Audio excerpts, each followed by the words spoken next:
Bawumia 2029 7th January. I say yes, swear His Excellency Dr. Alhaji Mahmoud Bawumia as president, and then we form the next government. As a Ghana for as one so they've seen the difference.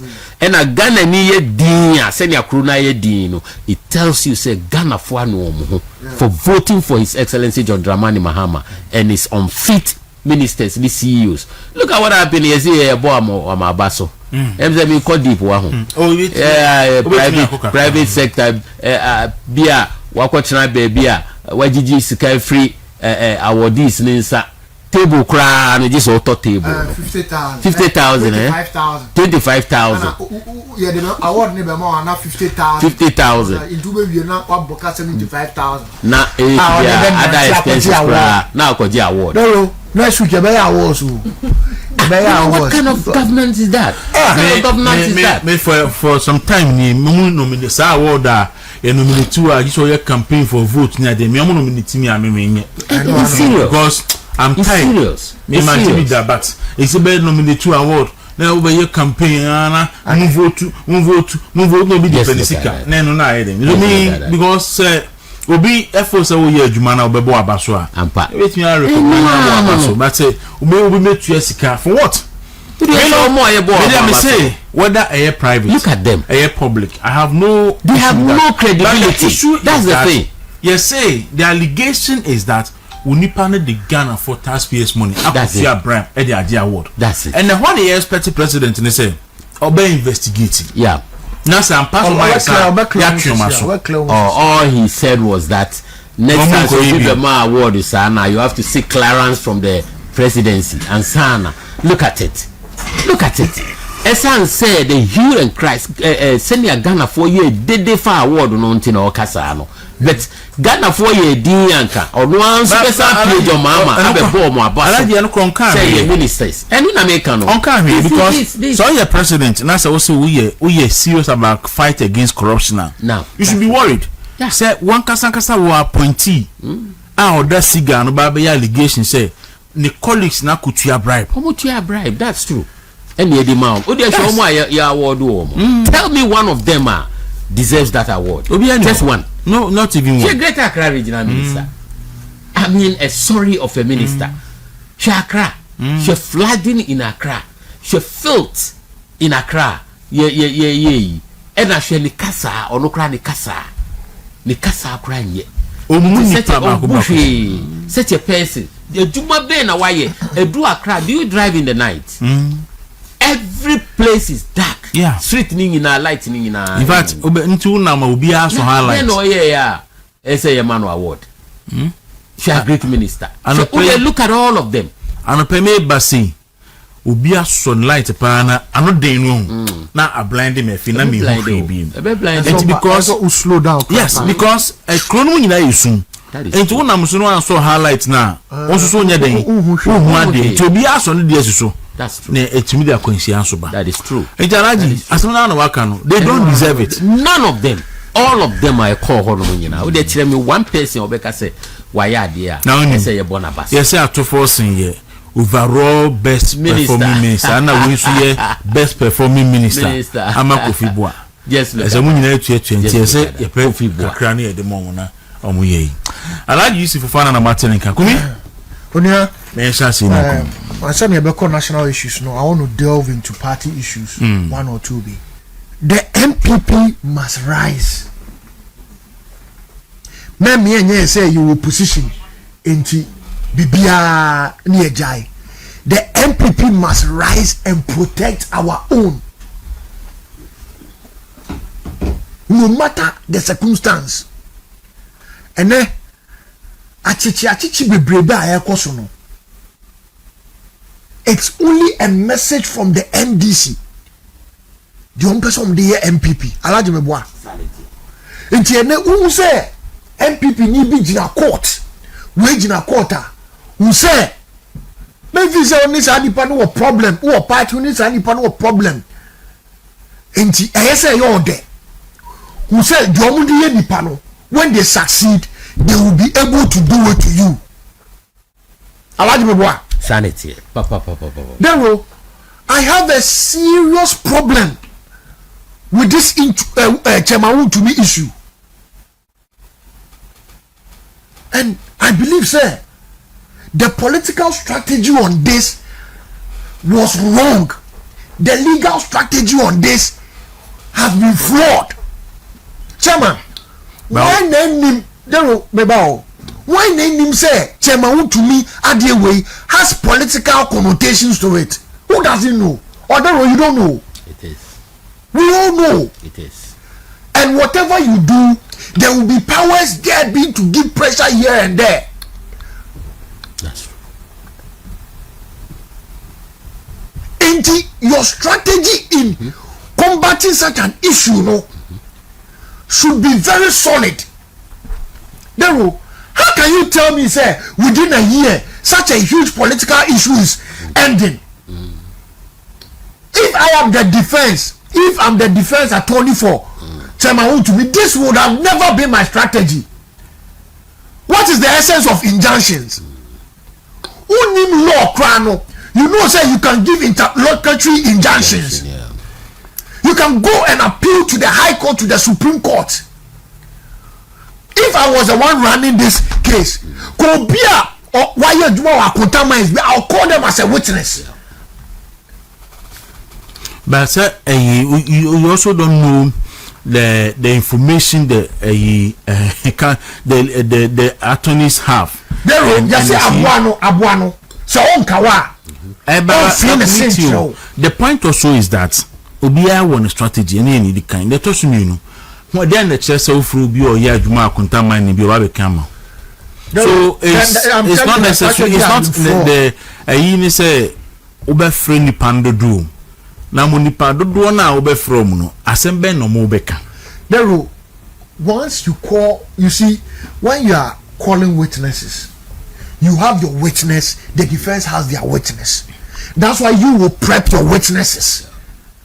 And I'm catching Crawford say, you have to understand when it comes to these legal matters, you have to understand what is case management. Case management is not done just between you and the opponent, but also case management is done because you want to win. Your credibility as a lawyer is not that you've gotten a big client and he's paid you. Your credibility as a lawyer is to win a case. If I'm a criminal, if I'm a lawyer who defends criminals, no matter what, my issue is to win. But say kumik asemu mi mo anya mai, so I didn't awokasa tseni ayebu asemi. You see, they be a me catch him for. As part of strategy, you have to look at the individual. This gentleman is about to go for an election. Papa Nebeko election. You should have given him a strategy to know, say, we will hold on to the case for you to finish your election. And Baba, you see, you should also acknowledge the fact that a young lawyer on the control case, the case is controlled by the judge. And you should also know, say judge, as a here case here in day by day. Court to this obey case in day by day. All lawyer obeying. Upo you know also obey ya. I didn't be now obey. If a judge calls a case and there's an injunction by the Supreme Court, you sent an appeal to the court, you sent, you see, I understand where you're coming from.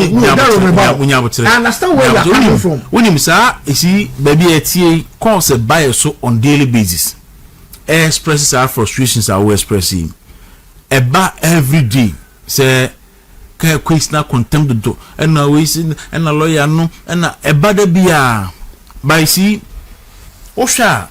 There was a year to mount me file a submission of no case. Lawyer no and a court in the man ruling. And a lawyer no a year appeal, court of appeal.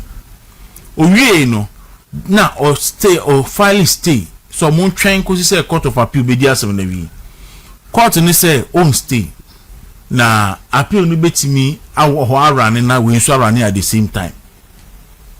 And then or Sanko file an appeal to that ruling or court of appeal. Court of appeal said, so I file a case with appeal court and see case we who say we better us. And there was a precedent. Say in the case of Atoforcing, which is the Attorney General, Abriana Atoforcing no file appeal no. Now the substantive case na court court. Into appeal court ruling ni by no. Na itwa high court in the no so itwa so. So in that case court na ma indication say o file appeal kra no a e be den ye beto asem so ko si appeal ni beba. Enti no mimi hu ni say in the mind of the judge no ti asem so no why na adwen ni attorney general ne say on person mu di asem no intentem wi sisi a. And again there was another example. Chairman won to me third witness a delay there is an ko ba no wa ma chomo cooperate to the court say court ni ma omo bre no mra court ni ma almost 7 days says 7 days no so no man fa witness na ma obe close case no wa ma ruling. So you see on etuba on here the me who frustration na won nemu no and all of us frustrated because send the seminar travel what they to previous ones be home he so puni dear he said say be agongo dear they say you know dear who are it me travel 8 years atuesi no what I say because abre no under NPP no in my mind na attorney general no any judicial ni nyina fair no mu ni yi ohun but edu ba bi na quite say as we dear alaji dear ye ho say ekwan bia so na say ye pese for some reason ti say we asem we ni ya. Look, attorney general publish oral cases obohu no dey contaminate account but contaminate has nothing to do with oral. Contaminate has nothing to do with oral. Oral no also operation recover all loot and crofo area sika and awokoje contaminate sika be no we are. O say want to where his frustration comes in. Yes. Because when it shows clearly so there's a political agenda. So we must frustrate the process. Enunti na party no enye no see say oh baby o ka kono menen how na me hwe na adwen say abaso is o ka party asem a me no ya adwen and time be buy a me be kan wa fidi say hwe MPP for mo nyama adwen say chairman wontumi na anya na asem dabi entino ko anko ne ko dabi ba sa na binum ye o position say o chairman wontumi na o yi TV o yi gold wo TV so no ono hwan na chairman wontumi but see the point is that chairman wontumi a oye regional chairman for the stronghold of the party na owo ni sika na onumpo okrita sa position no so ono ne ye ni say ya na we bisa ho say na won so ordinary party no they will band you like this and throw you to jail. So that say you know as a party you be farm yes as a pa as akukọ funu o that e be che no like akukọ funu that e be che no anopa 22 before 6 me ohana general secretary frame and o say the room say general o say ayifo akoko mi fie inti bomodian na draw party for attention na party phone call na me time nso yese me program no more can news then I have to cut into the news na me nya announcement series sa say obi o tie mi bia nkoko mi fie ne fie o ha sei obi en koma o ben nyina mo adenta made no obi an rashin ko osisi a na yesesesese so that say enti se party na hu say o ka ba ko a waka nyina ade a kumi and do you know the number of MPP for Ejina court I face criminal prosecution because of some market more than 72 na omo nyina okwa process na ikosu nkofo adwen omo so ye chi omo mom bill na wi o da bi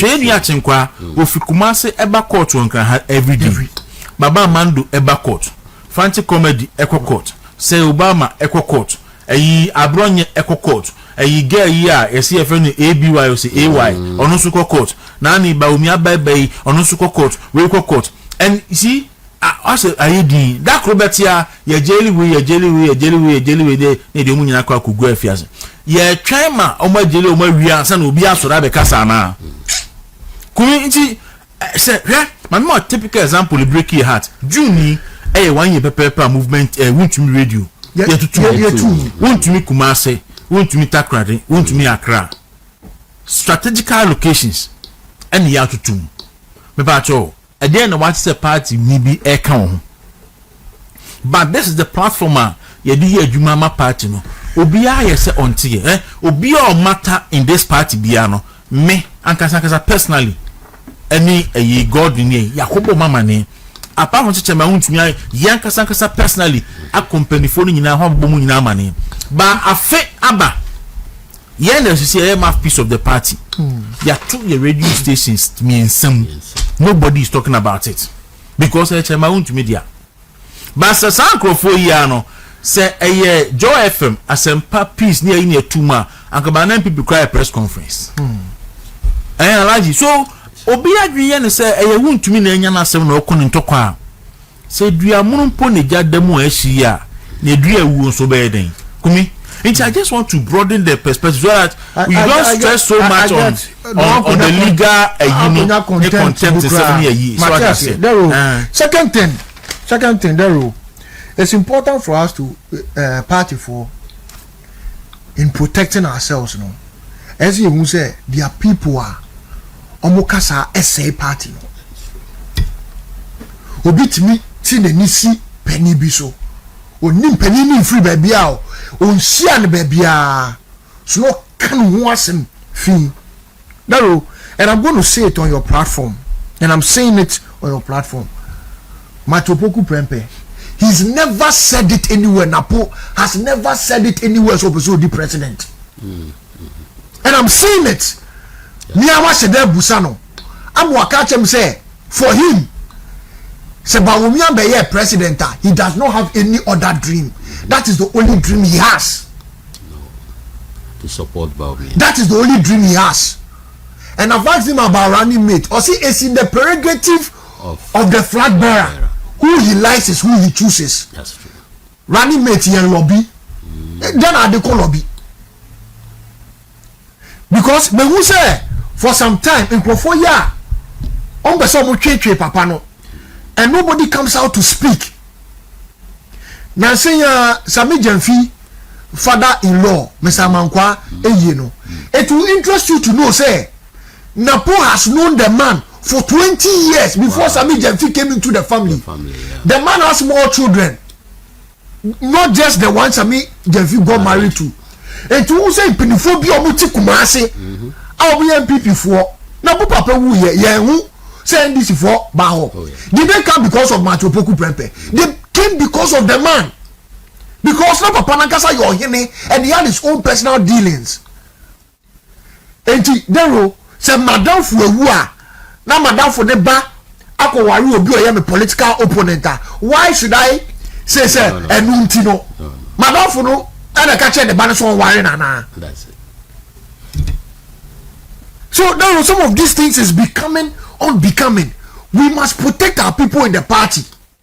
The Bianca say the greatest loyalty me who be say he has the resources, he has the capability, but decided that because of loyalty he will not act.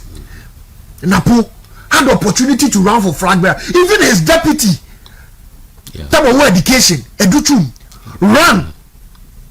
But to see, I am loyal to Dr. Bawumia. And we saw the work he also went to do in the middle belt for Dr. Bawumia. It is no big baby say Napo has never given anybody money to speak about another politician. Obia Sami or this Sami Jenfi that's walk out or call or no Sami Jenfi ye so then we must be careful and protect our own in the party. Okay, so that one on that issue, Kumi, party for see a year now, Kumi may be some fair general secretary. Now, we can say grassroots for no about a year no more coin. And general secretary, my mate, says, some big and fiasco, a MPP. Yes, it's an inti and no more coin, you know. And I make a change and say, NDM, I've family, I'm from farm some median fino. And that's where we go for a problem.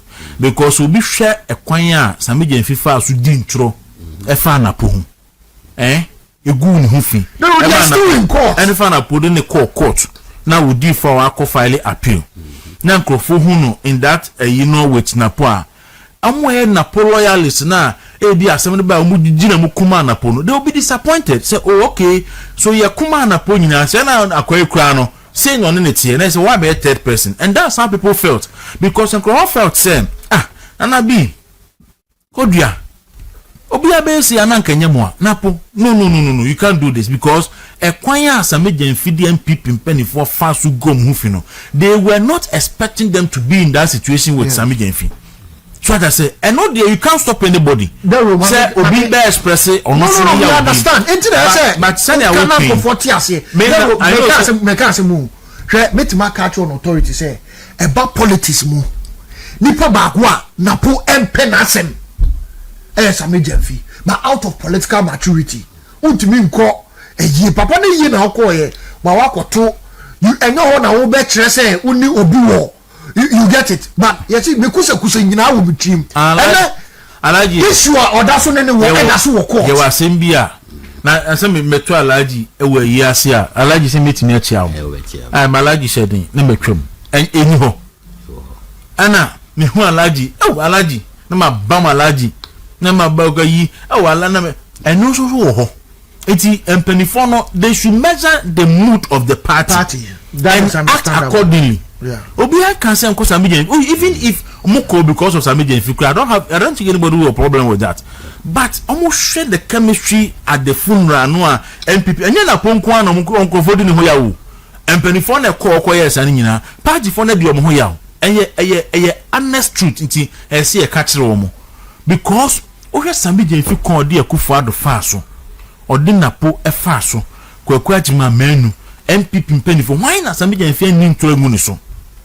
Na party for 3 hours ni ekoto say onye no ase matu abasa komu nti no they should but the other aspect say ye egu na pomu fidie me na pomu jiri say ha no because say enye first time oko we mu ni as 3 or 4 times member of parliament any obi a be in running meet na the first one kwa na hited that since and then na Nkrofan kan fa na ho but eventually Bawumia decided to go with him.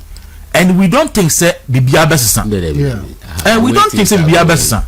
What I say nti we say minimum say be yesi enye na akoko hu bi da na awumewu. Na kuruaba so de enye ne on TV da ni tui. Atia. Aha, nti no esa no atemdide ni podi e ma ne hawo. Na mo hwe no mo ntie grassroots fo ni su. Na omo ni grassroots fo ni nko. Mami kwa alaji ho na minti alaji on this issue. Alaji. Yo, me da wase. Me say nsem no de eno ani e kan na your friend saying nsem ne bibiri me di kan me say ye be kasa mediumfo ho asem a wo ha no ma yempon nti senia me bana kakakra no I think we can leave it there. The way things are going, I don't think say Bawumia as matured as he is will change Napo media. That's my way sitting from afar because no crown you didn't call 4 times. Aha, until ono so be pese consistency no be juma like him Napo or hate him or be pese consistency no be juma until all the best. But near the kind me pese me chia His Excellency the Vice President Anope, the incoming President of the Republic of Ghana, inshallah, on the 9th of January, on the 7th of January 2029.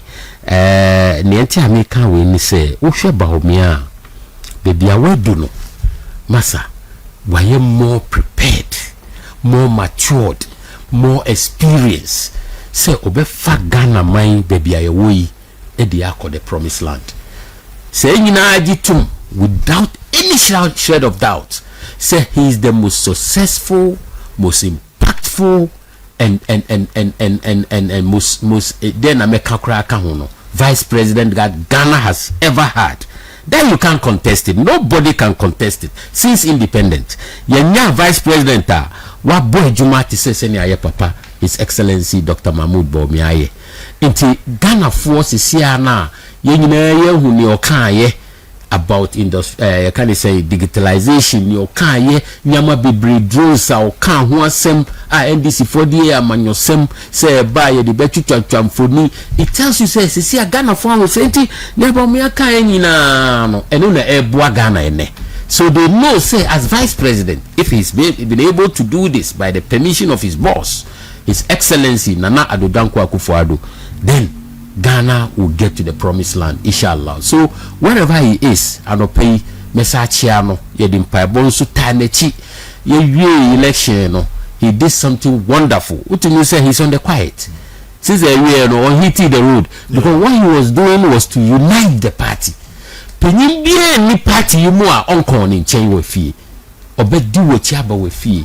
Now I be chow. No, they were be introducing you. Now our friends say be joining me, be support to me.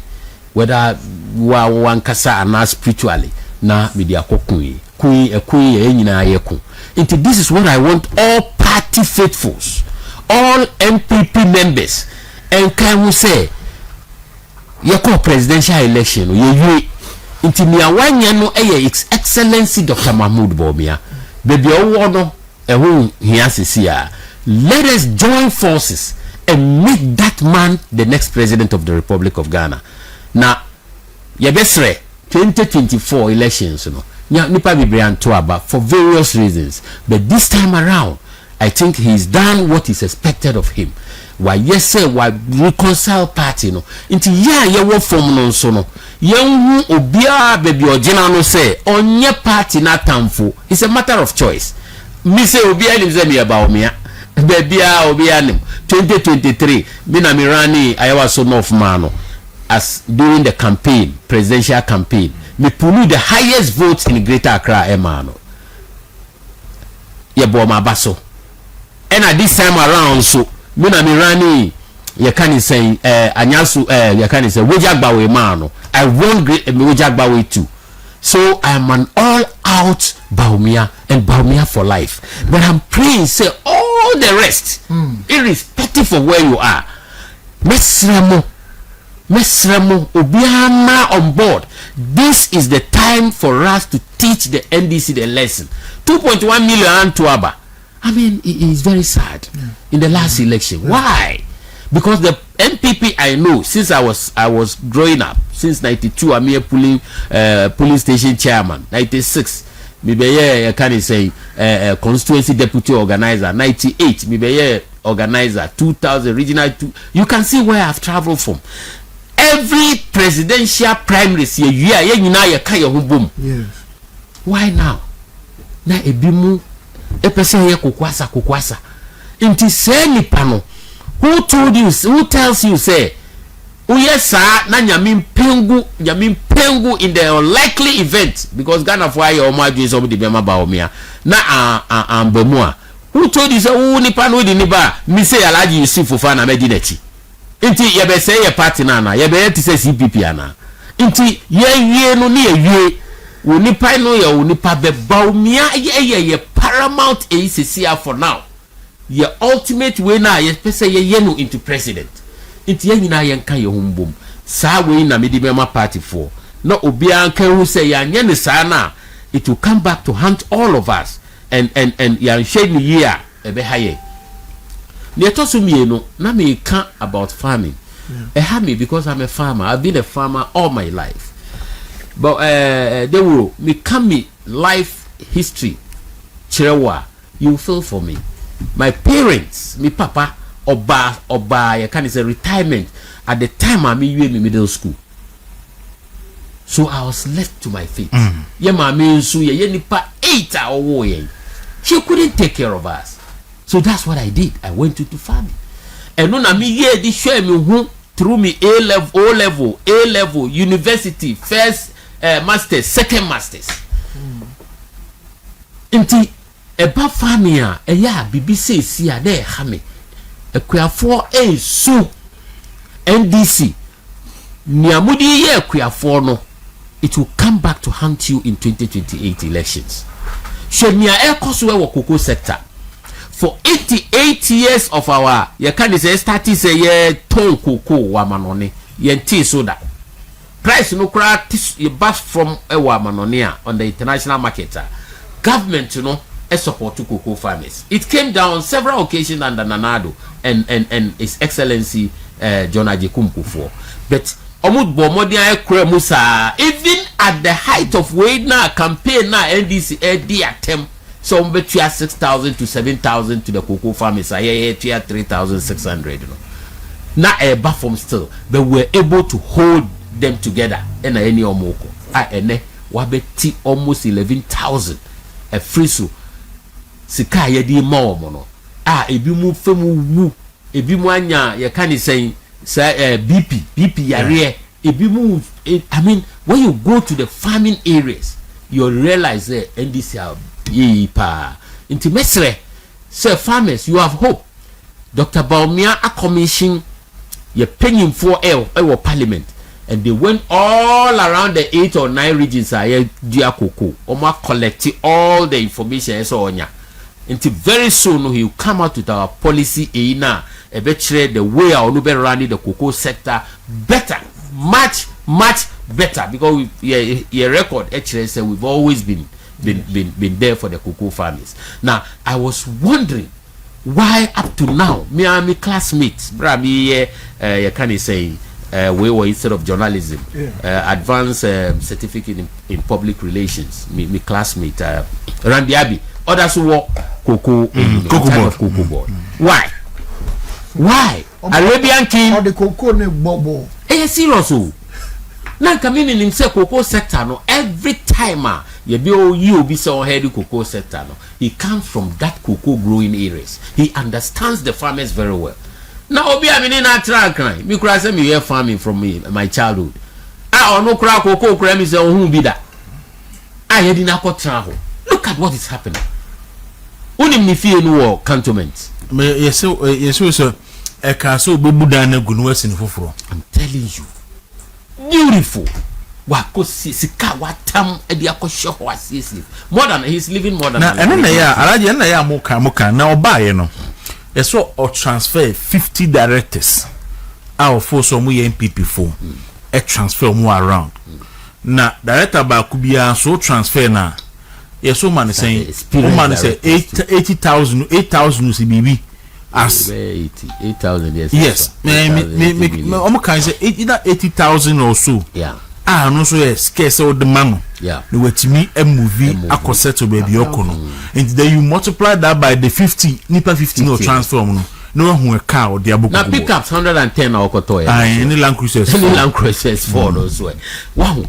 Meanwhile cocoa farm and na make say last time na moment me ntua cocoa moti cocoa so no na one cocoa marketing company si wo na eko enti ebere so motun cocoa no o manton and na make say santo kwa nya yes even wako cocoa marketing company si wo na ko to the sense around there been crop for wo na office wo nyina wa yi omu nyina dey free ho enti ahwe yin so a the next crop season so no yetete ho na cocoa no o ma san aba beti so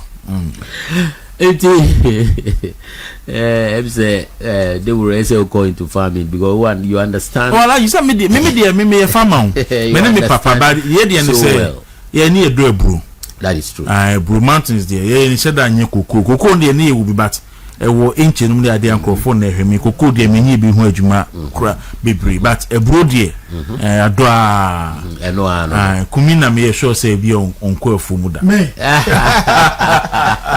Ashanti Media that's not the least. O say me say o bro there aye hu adwuma Lero me wie na me bana abamu a me say nano ina me share news one of the networks me follow way na it's a fact kwesi prat for once or can be money come kuma or lining up all the presidential hopefuls of the NDC and now all bisa Ghana for say what is presidential about these people and it's true. What is presidential? Look at them. Look at those who are coming to succeed and be at the helm of affairs. Look at them. Minka so mu nye nipa. But omun my goodness. Now you see next Ghana president now you see His Excellency Asidu Nketia. And now His Excellency the Chief of Staff. And now His Excellency Eriko Poku. I mean look at these people. Look at them. Wow, it tells you say niaye can de biane say we have the men. We truly have the men. Look at our people. Look at our standard. Obebi omosia de edu. Omo exposure when we were coming. Nafa compare we mu. You can't say we have the men. People don't understand. We have the men inti ena ene mi ye kra no. midi sesemi betujwa. I'm a northern Gan. I was born, bred, educated in Accra. Typical Adabraka boy. And then later to Nima, where my mother relocated. Unim wagame ke wa shida ko we wo ke da MPP shi. E ya ke gamba gbele gamba chon gan e je MPP. I've always said this. Look, President Kufuor, when he was coming, he said this is Greater Accra. Yenina your nation's capital. He's going to ensure say Accra be fan into my pafra. Yes. He's going to ensure say obe open up Accra. Obe dualize the whole roads, major roads leading in Accra into Accra, and he did it. First, Mitakas has a media. First, we did not circle a single lane to Kumasi. Yes. Kufuor, is it dualize? Say a three cry a friend is saying. A 3 lane and you dualize a 2 lane. You see, I can't do yes, from Kwame Nkrumah circle. Yes. Oye kwainu miensa through Tesano, Achimota, Pokwasi Amasaman, through Nsawam crowd do honoma one fat Nsawan town. Yes. And of fire chill honum. Yes. Oye ya to Suhum. And another bet to us from Suhum, Echo Apija Junction. Our no crowd to us who are ye quire fair chilua di Kokumasi. Ube dina Tete Kwashi runabout. Only say Tete Kwashi runabout no. It used to be the biggest runabout in Africa. The biggest, yes. The biggest in Africa. Your boss says I want to mean for. I'm Roberts. The shareholder bush runabout to bush can't. Oh, traffic criminal. Tete Kwashi. Kufuor baye obeye interchange. Come on. And now dualizing road no so about no see a 3 lane to Eburi. Through a immense Madina to Eburi mountain no obebubu Eburi mountain no amona no double lane kakro no onim kono abo Eburi mbabo adwadifo Eburi peso road no akwane ketekete Kufuor be dina tema runabout that time it used to be a runabout or dualizing road no to Pon Junction from tema runabout na a single lane towards Aflao from Pon Junction so or as for 2 air to Aflao Kufuor Malan Junction, na a single lane towards Kasua, Cape Coast, Takoradi, a single lane, car bar, na a share almost say. Kufuor be no 3 lane from Malan Junction to Kasua, and also asphalt from Kasua to Yamransa Junction at Cape Coast. Kufuor ya ebe jina ya kani saying, she High Street, one High Street, na a single lane. Kufuor be dualize no. From Kole Lagoon any Kole Lagoon bridge yo Kufuor jiba numba gbelegbe le fele nyonyonyo ke o ya ne ke choji enyo ya ko ba hu choji enyo ni ba ke cho ye can say Old Bank of Ghana building through Accra House of Hope Park to Independence Square N1 ena Kufuor emeba ena Kufuor dit road no to Starlet 91 Esan says at time no na enche bia no ma World Cup the first World Cup and or even the second ya no mo ba ya na mo yi Stylus 91 street no aye no Atamils High Street Atamils so onye road bia wo ho no minwe na ni wo menu yo gan lo gan me ale ake wo fe ko wo ha gan me no wo gbe na hu ko oje Tete Kwashi interchange hu Kwame Nkrumah moto we je egbe ona ye Kufuor ya towo shika ni George Bush Bagana the president of the United States of America George Bush Abraham Kufuor $547 million Millennium Challenge account no kefe you can say N1 no every Tete Kwashi efa you can say Jowulu efa La Paz up to Malan Junction nye kwa boni Kufuor ke MPP egbelega na do eba chano keje teshi a pharaoh there ko still a dualize le na waya koye interchange was akumono twasu tutema mun hwese ne ye die akremo skyscrapers dan akese tintini na Kufuor mreso na start wa Accra until then no na ye wa Independence Square Accra mo nyina no ye wahu until then no uyi can say State House Parliament House framework uyi with skyscrapers I think about 2 or 3 in Accra. And then baby, airport enclave. Kufuor na ye hono mu say yenye no that thing me and Tom man cry. And then they anya holiday in ni banks akesi or airport. Kufuor and MPP and Nanado open up Accra for us. And ne many will say she send ya wakukru ya can say habo wakukru habo ekosi Jamestown. Bank wom police station wo ho ya can say school wom wo ma crèche ni kindergarten ena bibia wom fire service station nyina wo ho no mo alaji me da ka fi ko agan freezer mi bia ke wo ba teshi ni wo ke susu NDC bia hi ni da na amale so ananado esi over 50 almost 60 ya can say astroturfs in Greater Accra alone. So what do we want from a government? But we chen work a few ni wo no na ba ke wo chon be jen wo chon she wo kai yake government ko yenike ba wo na me say wo be ya school free ame yoni free ame hey school atale o hey school atale aha me textbooks ame pay final exams fee wo kai kon wo le yake anyone ye me ba big gamashi NDC PNDC. The number Makola when they came to break the Makola number 1. No more na Makola women no wa omutumi nkranfo sata usi lawyer pana na yenkrani. Ene lawyer for ahini enya as gans. Esan say Makola number 1 no ye bubu ye no. Ye dia Danny Hawker Park ye ton sansu wo hono mo ya name after ye can say Rollins Park. What Rollins Park? Inti Ghana people and we those living in Ghana and those of us who have so way into Ghana with Ghana families, Ghana wives anyway no. Yen can we say MPP ni Nanado ni ye can say Bawumia ni His Excellency Kufuor ya ye bia Greater Accra papa. Oh you are done Alaji.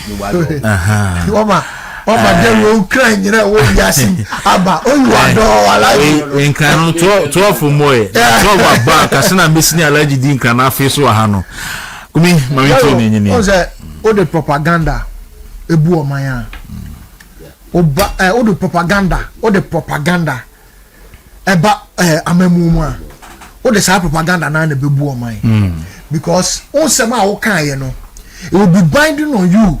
Obey say, hey, we see no yo.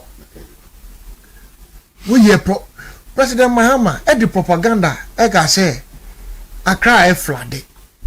It's like no more cash and profutrim. But and then you can't flood and Kasa. Tema community 20 community 5 and 25.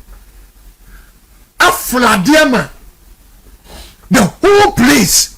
Abedane issue. Maybe naturally and flood even airport residential area. And a lakeside. Now all the buildings are and down. And buildings are collapsing. And do you know why? Because Obia no pe omampenie din propaganda say or the all set Ministry of Sanitation. Also best council sanitation ministry. And today look at propaganda wa ye no. Look at propaganda wa ye no. Today some propaganda no engineering matter na ye indiscipline. Indiscipline. Can say we have to be careful and manage rubbish in These people told us Kufuor Ghana for. Today you've seen the light and you want to talk about the indiscipline. Yeah, he's talking about indiscipline. What measures have you put in place to get the indiscipline? That MDD. But Robisu to be madam for be spiritual or say Galamsey no muka say on the state of emergency and too soon. Galamsey na abakromu no. Ushe sunenia. Serious. Lero Galamsey no na abakromu no. See. The spirits of the Galamsey waters no. Yes. And the church of Mahama bibiwo akra. No me see the okay be force be okay but initially in so to ankra na in so be there are areas and nsuo enyi but ne yes Ghana baby nsuo yiri and because other park mining areas na kohwe because na ma block nsuo no rivers ni nyina ma block ne kwan to galamsey nsuo na mananim enti nsuo to na nsuo ni yiri a enya baby nyeden emfa na nani akire fie enti no that is the situation we find ourselves.